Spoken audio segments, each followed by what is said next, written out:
Belum saya sebut butiran, cuma nak mengulangi apa yang disebut oleh Menteri Kewangan dan juga kenyataan tentang penambahan peningkatan 106 bilion untuk Jabatan Perdana Menteri.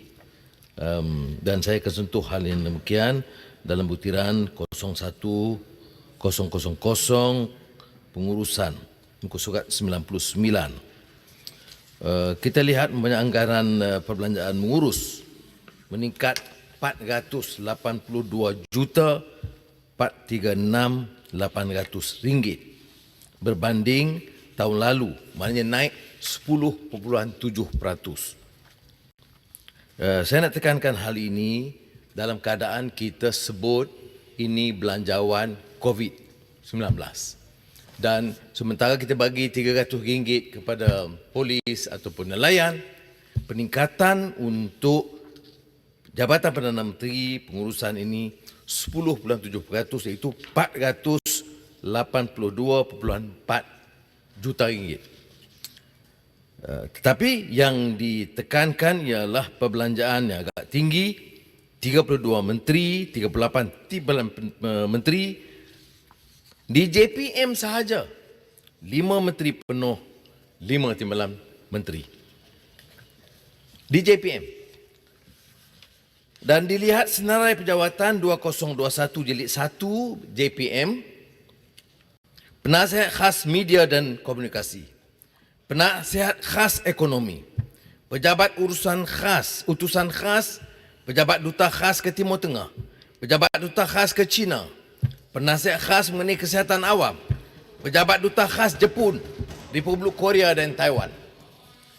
Saya nak tanya apa peranan Kementerian Luar Negeri bila kita terpaksa lantik dan bebankan negara dan rakyat dengan jumlah yang pengurusan yang tinggi.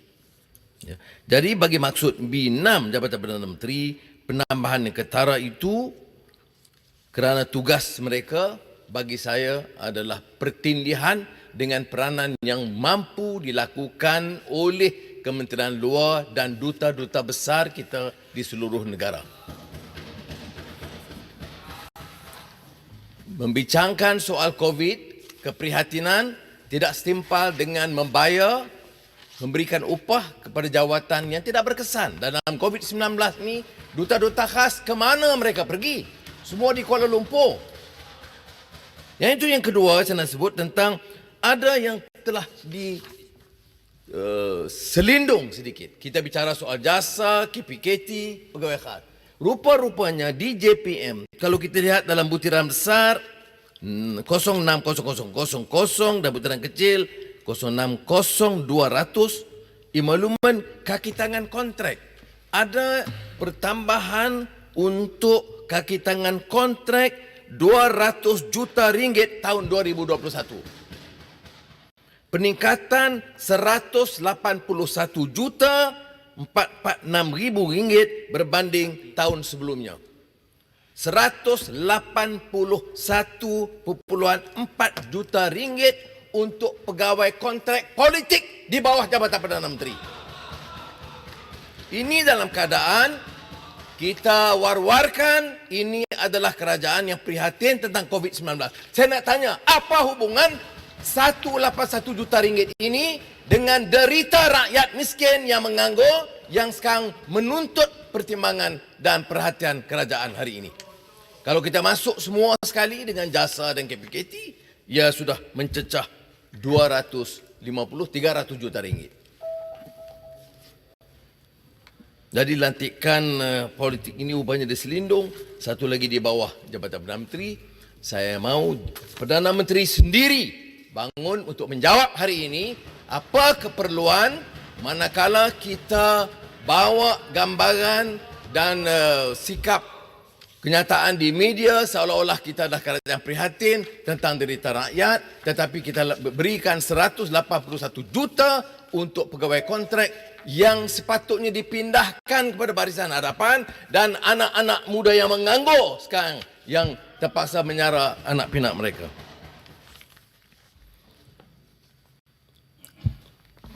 Butiran 10,000 lagi, muka surat 64. Ini soal parlimen. Parlimen ada peningkatan kecil, saya akui. Tetapi Parlimen harus melihat keperluan membawa beberapa perubahan.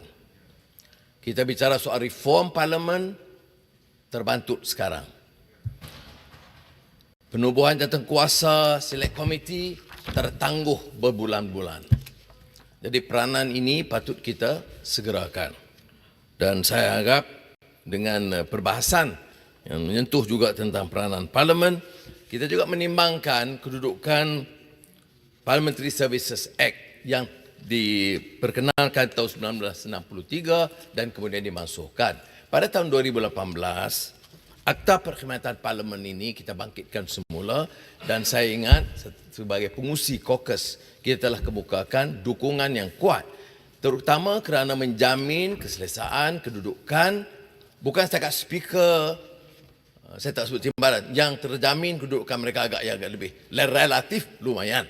Tetapi saya lebih perhatian tentang kebajikan staf Parlimen yang tidak diberikan perhatian yang sewajarnya kerana kedudukan mereka tidak setimpal dengan beban tugas yang mereka lalui. Umpamanya lihat dalam keadaan COVID-19 ini, tugas staf Parlimen terus mengambil risiko terpaksa untuk menjaga keharmonian dan keselamatan dan kesihatan kita ahli-ahli Parlimen.